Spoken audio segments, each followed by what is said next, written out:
let's get back to Jeffrey Jebediah Epstein and our big, beautiful boy, Donald Trump, who is seemingly very upset that people keep asking about Epstein. People keep asking about Epstein. Here's another effort post from Donald Trump on Truth Social. It reads as follows. The radical left Democrats have hit pay dirt again, just like with the fake and fully discredited Steele dossier, the lying 51 intelligence agents, the laptop from hell, which the Dems swore had nothing to do with Russia. No, it came from Hunter Biden's bathroom. And even the Russia scam itself, a totally fake and made-up story used in order to hide crooked Hillary Clinton's big loss in the 2016 presidential election. These scams and hoaxes are all the Democrats are good at. It's all they have. They are no good at governing, no good at policy, and no good at picking winning candidates. Also, unlike Republicans, they stick together like glue. Their new scam is what we will forever call the Jeffrey Epstein hoax. He's trying so hard to make fetch happen, bro. This is so funny. He's like, come on, guys. It's the new hoax. Trust me on this. Okay? Yeah, we're all calling it that. Everyone's calling it behind the scenes. You're calling it that too. You're calling it that. And if you're not calling it, you're bad. You're wrong. And my past supporters have bought into this. Ooh, he's being bad. Hook, line, and sinker. They haven't learned their lesson and probably never will. Even after being conned by the lunatic left for 8 long years, I have had more success in 6 months than perhaps any president in our country's history. And all these people want to talk about with strong prodding by fake news and the success-starved Dems is the Jeffrey Epstein hoax, which everyone is calling it that. Everyone is calling it the Jeffrey Epstein hoax.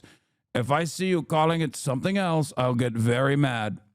Let these weaklings continue forward and do the Democrats' work. Don't even think about talking of our incredible and unprecedented success, because I don't want their support anymore. Thank you for your attention to this matter. Make America great again. It is pretty funny that he hasn't been able to figure out a way to get out of this narrative hole. Okay.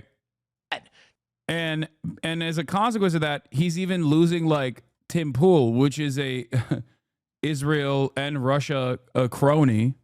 But I guess Tim Pool also knows which way the wind is blowing, or maybe he didn't get his notes from the Israeli state. Once he gets his notes from the Israeli state, perhaps he will change his tune.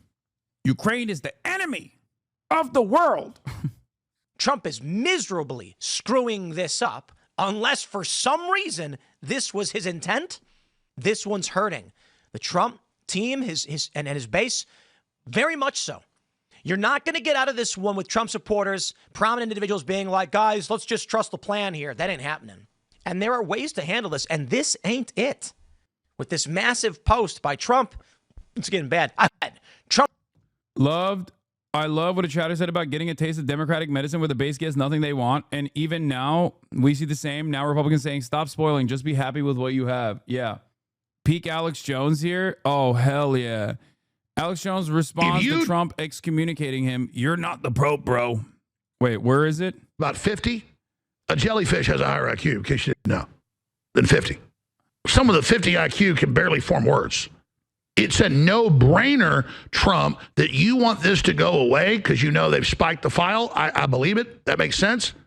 God, it's totally intuitive. There it is. He's still trying to glaze Trump. It's so funny. He's like, Donald Trump is trying to excommunicate me for being a brave truth info warrior, but it's all right. I know that Donald Trump, Mr. President, was not involved directly in this. Okay, AlexJones.com, Infowars.com. I'm bad for saying you should stop telling people to shut up. Again, you're 10 years old. Your parents are going to church. They say you don't have to go today.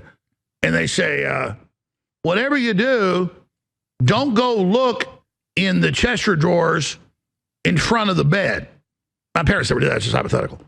Where are you going as soon as her car drives off? You're going to see what's in there. I mean, this is sick. This is bizarre. And I will not take the blame, Trump, for what you're doing to yourself. So I know you tried to take the alcohol away from your older brother, who was a great guy, who drank himself to death. Ooh. Were you a bad person? Ooh, he's getting personal with it. Telling your brother he was killing himself? No. Your brother got mad at you. You talked about it. That's crazy. He's talking about Trump's alcoholic brother who died. God damn, it's getting spicy over here, brother. Holy moly. I am trying to get you to take the political gun out of your mouth. You already blown both your feet off. And now you got it shoved in your mouth. I'm like, will you please take that out of your mouth? You're like, shut up. Don't talk about it. You have put the gun in your mouth and ours collectively. Stop it. Stop it. You're the bag for us, Mr. President. Why are you doing this? Dude, this is like cinema, okay? It's playing out exactly as I said it is. There is like this is the first time where there's like a real, genuine fissure in the base, and Trump cannot consolidate support for the life of him. And basically, this is where you find out who is like a hatchet man for the Republican base or for the Republican Party. And of course, it's Trump's party, so Donald Trump, and who is more invested in leaning into narratives that the majority cares about.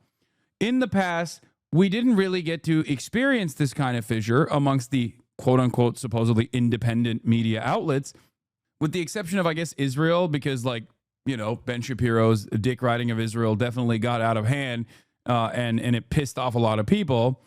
But in the Republican base, but outside of that, usually Trump gives everything in the culture war stuff, in the culture war side of things, to his base. He always gives them the treats.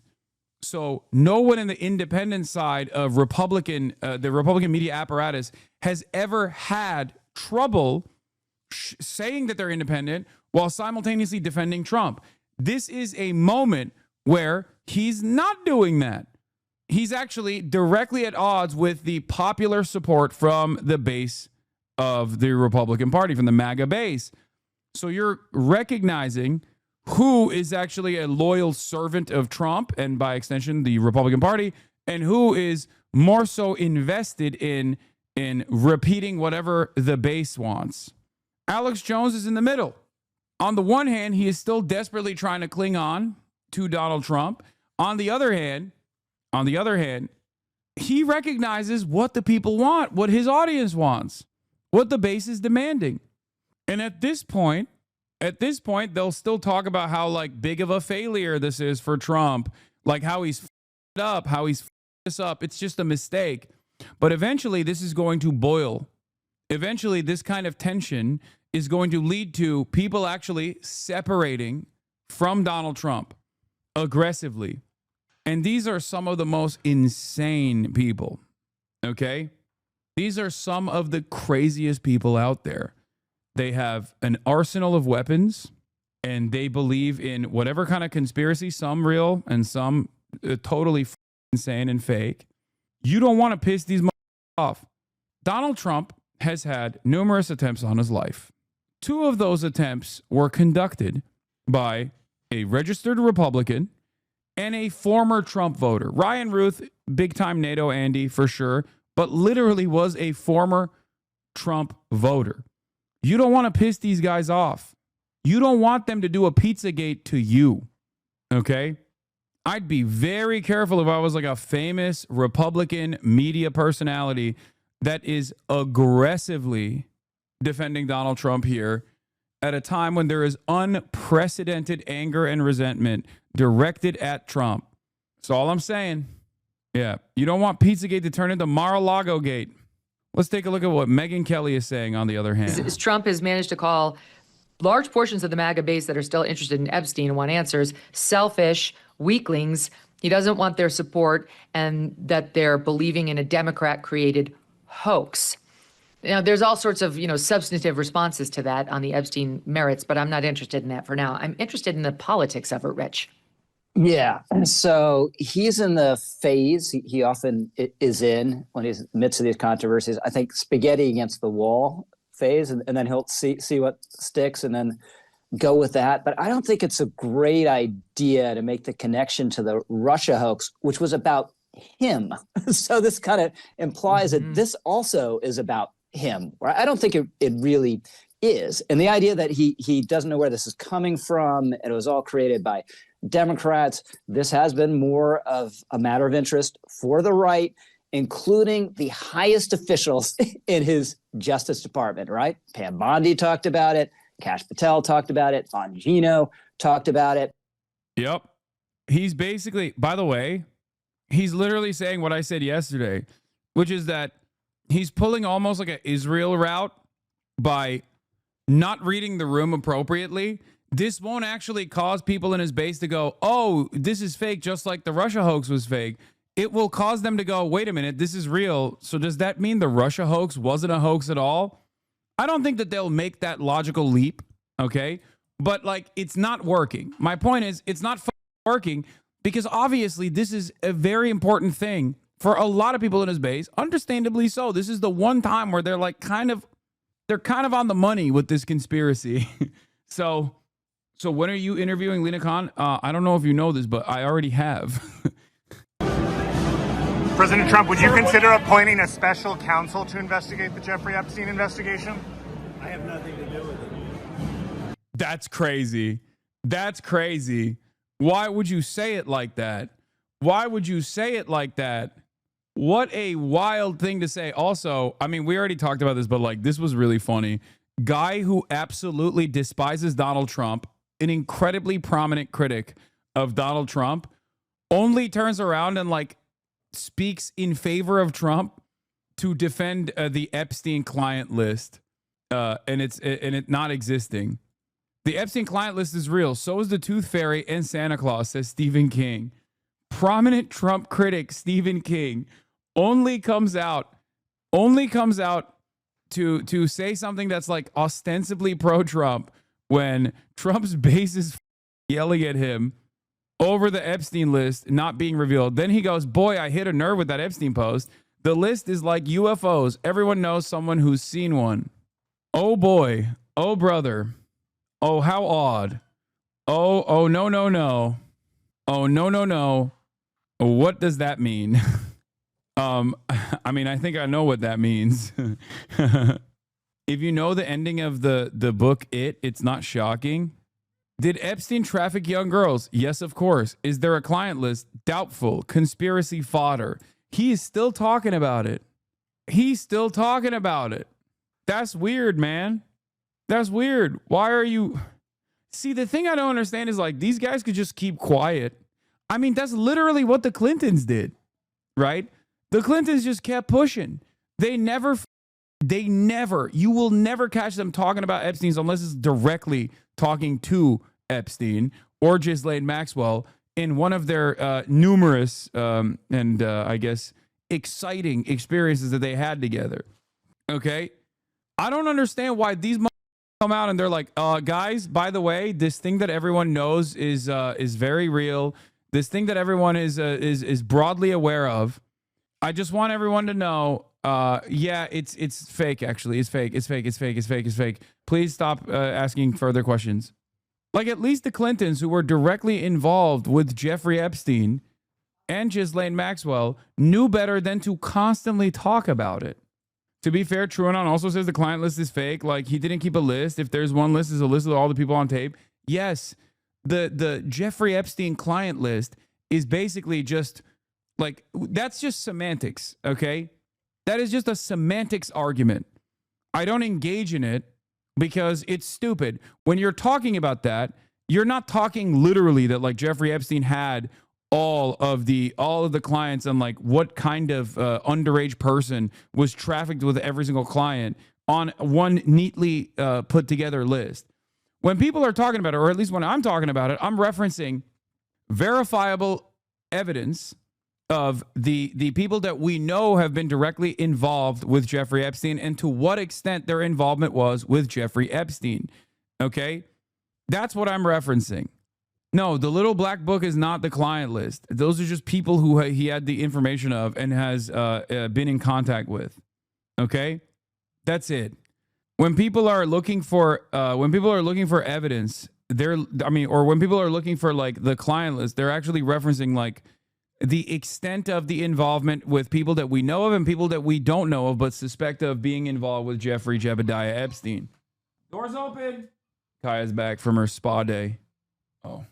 Coming through the main gate. Lobo says Matt Gaetz would be good as special counsel investigating the Jeffrey Epstein cover-up, which I think is really interesting that she's saying that. I feel like he'd be the worst, but what do I know? Here is a reporter asking Trump straight out if he'll ask Pam Bondi to release more Epstein files. Will you ask Attorney General Pam Bondi to release more documents to finally put this controversy to bed? You know, whatever's credible, she can release. If a document is credible, if a document's there that is credible, she can release. I think it's good. But it's just a subject. He's dead. He's gone, and all it is certain Republicans got duped by the Democrats, and they're following a Democrat playbook, and no different than Russia, and all the other hoaxes. They're started by the Democrats, and some Republicans. In this case, I was surprised, but they got duped. But have you talked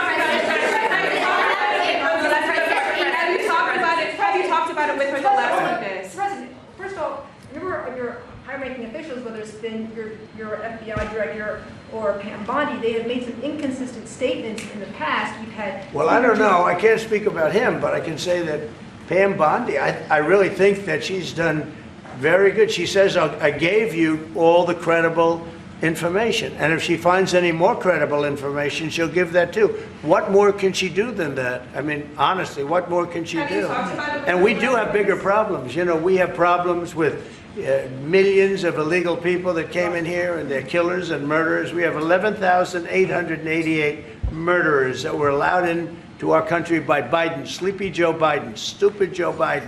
He allowed them into our country. And you know what? We got to do something about it. She's got a lot of things she's working on. And, you know, it's very sad that somebody can be waylaid, that just get waylaid. But I think she's doing a great job, President. In your truth section this morning, Mr. President, I know you want to move past all this intrigue over the Epstein files, but I do want to ask you to clarify something you said this morning. You said this was all a hoax. Has your Attorney General told you this was a hoax? What evidence have you seen of that? No, it's not the Attorney General, no. I know it's a hoax. It's started by Democrats. It's been run by the Democrats for 4 years. You had Christopher Wray and these characters, and Comey before him. And for those of you who are consistently asking the question, why wouldn't he just release a client list with like fake names on it and like implicate the Democrats? Because this is bipartisan, okay? Unlimited support to Israel is bipartisan, and billionaires doing getting involved in an elite pedophile sex trafficking ring is also bipartisan. So you can't just like the liberals involved without yourself. That's it. As I've said before, this is the mutual assured pedophilia, mutually assured destruction in the form of pedophilia and involvement with an elite pedophile sex trafficking ring. That's it. That's it. That's why he can't just like cynically say, oh, this is just the liberals, even though they did say it. They did say it over and over again, but not that this was even a factor, but it's not like his base would have believed it if it came out while Biden was president. That's not, I mean, it wouldn't have ever happened because of the things that I just mentioned, because everyone is involved in this, right? Liberals and specifically like liberal elites and also Republican elites. These guys, also the very same guys, fund both parties. It's not like they are truly on one side. Both parties, to a certain degree, represent their interests. And therefore, these guys will hedge their bets. These guys will fund both sides. And it's a bad group. It started, actually, look at the Steele dossier that turned out to be a total hoax. The 51 agents, the so-called intelligence agents, it was a hoax. It's all been a big hoax. It's perpetrated by the Democrats. And some stupid Republicans and foolish Republicans fall into the net. And so they try and do the Democrats' work. The Democrats are good for nothing other than these hoaxes. They're bad for policy. They're bad for picking. He really thinks like hitting this line is gonna drum up support. Like it's as though, like, for example, here I'll give you areas where it could potentially pick apart some in the base. Like if he was talking about Israel, right? He can just like kind of get some of the people who are already like motivated to defend Israel in the most in the most pro-Israel part of his bases, like the evangelical Zionists specifically. He could always be like, yep, that's right. The Democrats, they're Palestinian. Chuck Schumer is Palestinian. They love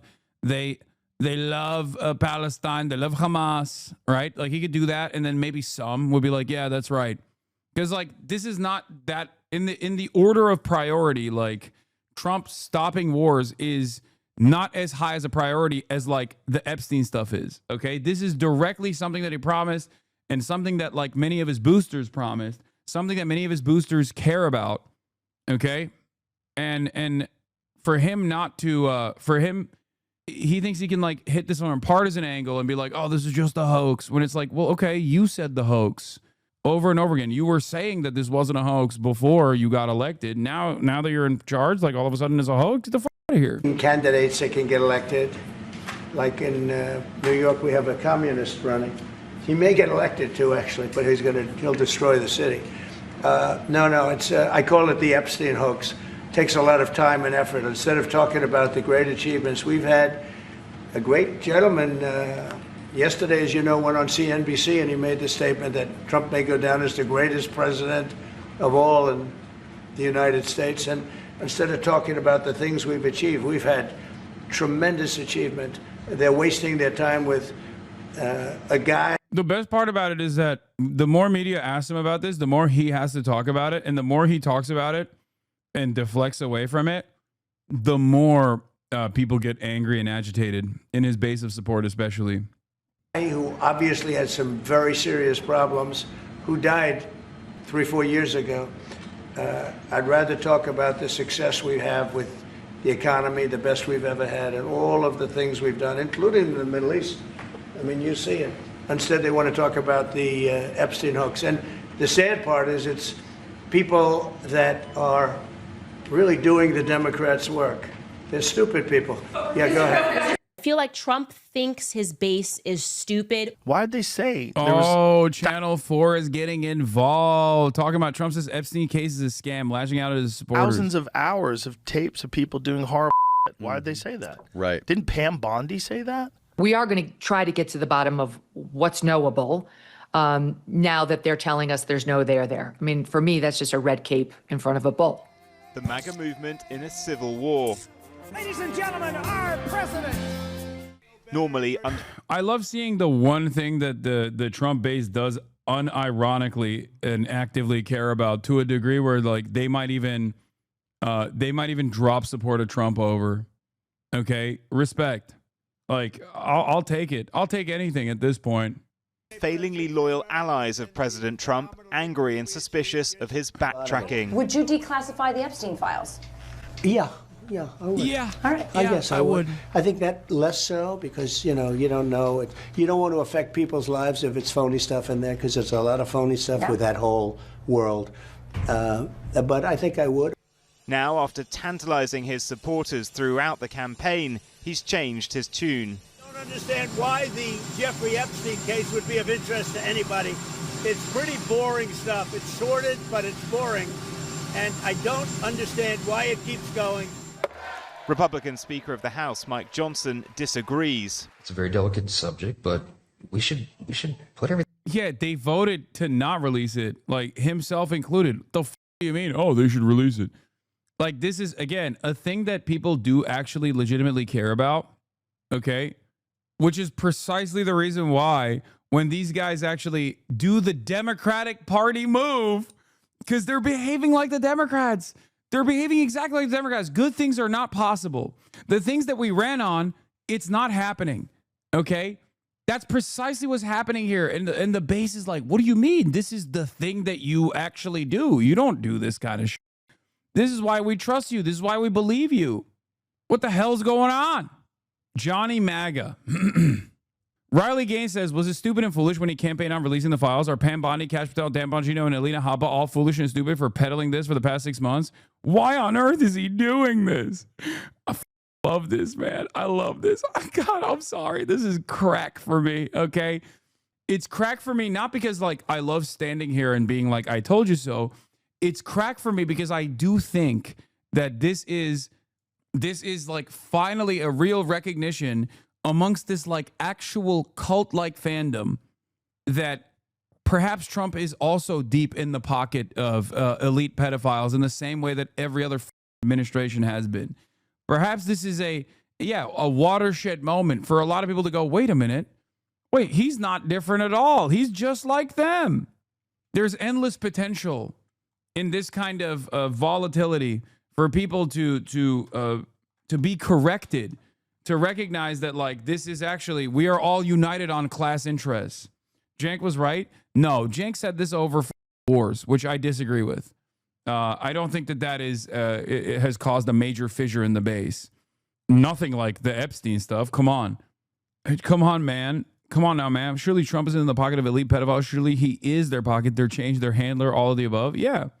Like, this is unique because, like, look, Republicans will make promises and they will make good on those promises. Now, the impact of that legislative agenda might be devastating in the long run, right?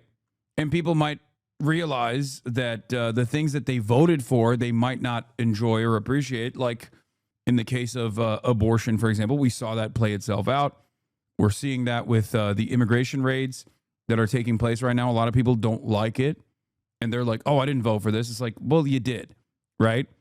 But this is one of those things where, like, he has directly promised something and has all the power to release it, all the power to make good on that promise, and is refusing to do so in a way that is inviting a lot of suspicion with Trump's personal involvement. Because if he is an anti-establishment figure that many people voted for him on those boundaries, all of a sudden he comes across as maybe not an anti-establishment figure. Maybe he is the establishment. Because for a lot of these people, especially in the Trump base of support, they see for a lot of these people, this is perhaps the best way to spell whether you're with the establishment or against the establishment with the Trump with the Epstein stuff. Epstein is seen as like a placeholder for class warfare. It's seen as like a thing that liberals do, or a thing that like elites in society do, mostly liberals from the perspective of the Trump base, obviously. And finally, this is supposed to be unearthed. Like, this is their only way of seeing some semblance of class warfare is basically through the lens of conspiracy. And of course, with respect to the Epstein stuff, it's not really a conspiracy theory so much as it is just a real conspiracy to do a blackmail operation for at the behest of intelligence agencies, including the Mossad and also the CIA. So this is a direct line of attack against like why someone who is like anti-establishment would vote for Donald Trump. All of a sudden, they're like, wait a minute, you are pro-establishment then. Out there and let the people decide it. With even his daughter-in-law, Lara Trump, unhappy. Well, I do think that there needs to be more transparency on this. But Trump's Attorney General, Pam Bondi, isn't on board. Not going to talk about Epstein. A memo published by her Justice Department said they found no incriminating Epstein client list, despite Bondi herself claiming it existed in February. And one of the things that you alluded to, and this is something Donald Trump has talked about, the DOJ may be releasing the list of Jeffrey Epstein's clients. Will that really happen? It's sitting on my desk right now to review. For Trump's often conspiracy-prone MAGA base, the confusion is sparking concern and consternation after Elon Musk alleged Trump himself was in the files, which would be unsurprising given the pair's long history. It's unclear when Trump first met Epstein, but in 2002, Trump told New York Magazine he was a terrific guy he'd known for 15 years, which would date back to the late 1980s. Video was discovered showing Epstein partying with Trump at his Mar-a-Lago club in Palm Beach, Florida in 1992. The pair watch and point at cheerleaders dancing. In the background of the video is Epstein's close associate, Ghislaine Maxwell. Throughout the 90s, Trump, Epstein and Maxwell attended parties together in New York and Palm Beach, where Epstein kept a residence, famously visited by Prince Andrew. Flight logs previously released by the Attorney General Pam Bondi showed Trump, his then-wife Marla Maples and daughter Tiffany frequently flew on Epstein's private jet. In Epstein's black book, 14 different numbers for Trump, his close family and staff were found. Epstein claimed that in 1998 he introduced Trump to his third wife Melania at a party in Manhattan. In that 2002 New Yorker magazine article, Trump famously described his friend as a lot of fun to be with. It is even said that he likes beautiful women as much as I do, and many of them are on the younger side. No doubt about it, Jeffrey enjoys his social life. Dude, I said this already when Bob Woodward was coming out with his massive Epstein connection with Donald Trump is way, way bigger than we previously thought, reporting right up until the election. And the Democrats were noticeably quiet about it. I knew why they were quiet about it, because of the Clintons. Because of the goddamn Clintons. This, unironically, if this was a conversation alongside this exact same coverage was being shepherded by the Democrats, alongside Kamala Harris, making inroads with the pro-Palestinian movement, the election could have turned out very differently, straight up. But they didn't want to do it, obviously, because clearly it's their own donors are involved with Jeffrey Epstein. They didn't want to upset or offend their own donors that they love. Okay? But in 2004, Trump and Epstein's relationship reportedly broke down over a Mar-a-Lago property deal. A year later, Florida police began investigating Epstein in relation to sex trafficking. In 2008, he was convicted but negotiated a plea deal granting him immunity from federal prosecution after pleading guilty to state charges of soliciting prostitution. Ever since, Trump has sought to distance himself and downplay his relationship with Epstein. In 2019, Epstein was facing federal charges of sex trafficking minors when he died by suicide while in custody in New York. This week, questions have emerged over the integrity. Under the Trump administration, by the way, under the watchful eye of the Trump administration, where he died under mysterious circumstances that the government quickly ruled as suicide, I don't believe that. Of the CCTV around the time of his death.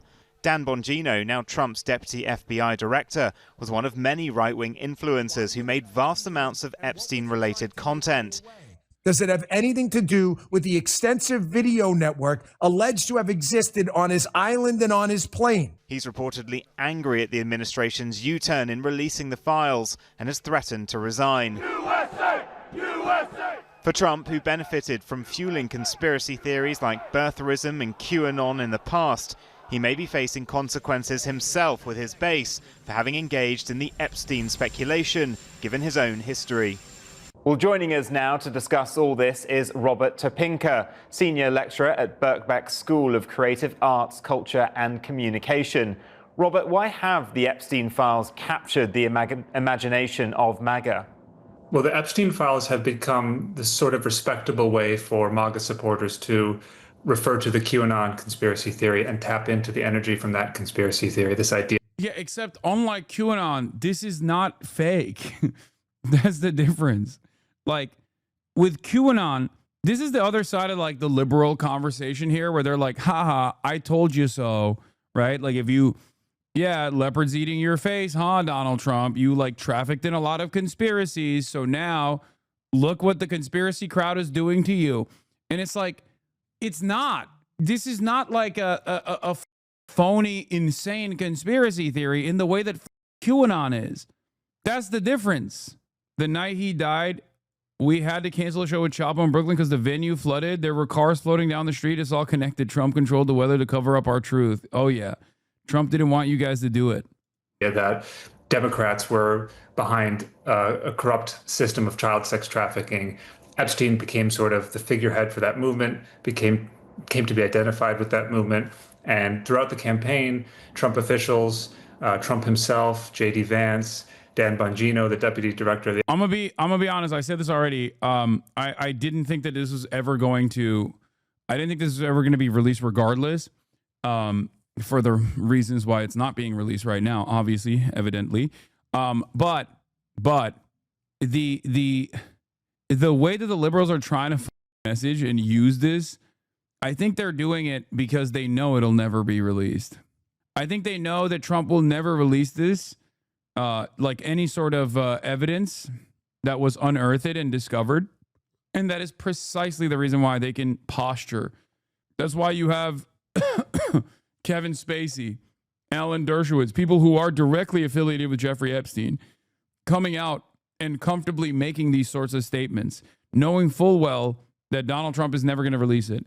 That's why the very same Democrats that never made a big deal about the Epstein files when they were in charge are now using it as an opportunity to hit against the Trump administration, even though there is obviously this is the Democrats presenting this as a way to troll, quote unquote, the MAGA base is going to be short-lived. Look, scoop, internal Dems are polling from Blue Rose and Future Forward Memo explain why Dems are trolling GOP hard on Epstein. It's a way into maybe this guy doesn't have your back, and that's been one of the hardest things for Dems to do. But the opening may be short-lived. Democratic strategists said they do not expect Epstein-related conspiracies to show up in their TV ads or dominate the party's midterm messaging, with the GOP mega bill likely to take center stage. I'm focused on the damage that the one big bad bill is doing, and I'm going to stay focused on that, said Representative Brad Schneider, chair of the centrist New Democrat Coalition. And if the president is covering up something, I'll let him deal with that. I don't necessarily think it's a bad thing to focus on the damage of the big bad bill. Okay. I think that's a good thing, because it's true. That bill is going to rip apart families. It's going to destroy the working class base of support that Trump has in rural communities. Okay. But there is no reason not to use this as well. And I think they're basically signaling that they're not going to, they're going to hit this line. Also pretty funny that they only finally went after Clinton associate because Shore's fuck-ass firm said so. I imagine that being an unstoppable force versus an immovable object situation for them. The real big part of the story is that the FF/Blue Rose seem to be dictating Dem messaging despite playing a leading role in the loss. Either the speculation that they'd lose clout was overblown, or the CYA stories about how they wanted to focus on the economy worked. You can do both, okay? You can have your cake and eat it too. You can walk and chew bubblegum at the same time. They should not let go of the Epstein stuff, and they should actually push to release these files. Not only because it's like a cynical calculation to rip apart Trump's base and sever ties with as many people from the Trump's base as possible, but also because, simultaneously still talk about the big bad bill too. President Trump campaigned on getting men out of women's sports, something you've built your entire brand off, and he delivered. He didn't mention Epstein one time at a campaign rally. Shameful how disloyal some people are. Oh, he didn't campaign on unearthing deep state pedophiles. Got it. Thank you, Johnny MAGA. The FBI, when he was still hosting a podcast, relentlessly teased the release of the Epstein files. They even had some MAGA influencers come to the White House to receive a binder that said Epstein files phase 1. So they've really teased it. They've really built it up. And now for Trump to say, I don't know why everyone is talking about this, let's move on, has sort of split the movement. And we've seen in recent years, as you mentioned, conspiracies like QAnon and Pizzagate relating to children. They go very viral, preying on an understandable general concern for the welfare of minors. Have the Epstein files just become a catch-all for this kind of sentiment? Or is it to do with the sort of influencer mechanism, ecosystem of generating content, which has really stirred all this up? Well, I mean, it's really both. I mean, the Epstein story captures two of the big kind of themes of QAnon, which is child sex trafficking, which Epstein was himself engaged in, and the idea that Hollywood and Washington, D.C. elite are in on it. And certainly there have been, releases of names who Epstein was associated with, friends with, some of which may or may not have been, traveling to his island with him. But it brings together this idea that there's a kind of connection between Hollywood, D.C., and child sex trafficking. So Epstein captures those things together. And then because there have been so many kind of court reports, releases, incomplete information, it creates fodder for influencers online to sort of tease a new release, to say, oh, I have some insight into these files, to say someone needs to come along and reveal what's really behind all this. And Trump was promised to be the person who did that. So that's part of the betrayal now, with him saying, why is everyone talking about this all of a sudden? So do you think Trump has created this problem for himself by incorporating their release into his campaign message last year? Yeah, I mean, it's sort of a surprise. I mean, I think he could have kept teasing it, really, because some QAnon influencers are already saying, you know, actually this is a sign that Trump is going to release the real files later, that these are just the files Obama left him and they've been doctored. People are alighting on the phrase Trump used in one of his Truth Social posts, referring to Epstein as a guy who never dies. And they're saying, oh, this is a sign that Epstein's really alive and that Trump can't tell us now, but he's going to tell us further down the line. So he could have kept doing that, I think. But with Pam Bondi repeatedly saying, oh, I have the list of, Epstein's associates on my desk, I'm going to review it and release it. They got a little too specific with it, really, and saying that they were going to release the actual files and reveal all, and then to suddenly turn around and say, actually, nothing happened, there's nothing to see here. It's a tough look. But I do think some of the more committed MAGA faithful will find a way to spin it into promise of a future revelation. He has midterm elections next year. How big an issue could this be for him with his own base, given his close relationship with Epstein in the past? Yeah, I mean, Steve Bannon has been worrying about this, Trump's former advisor, saying, what if we lose 10% of the MAGA base? That'd be enough to affect us at the midterms.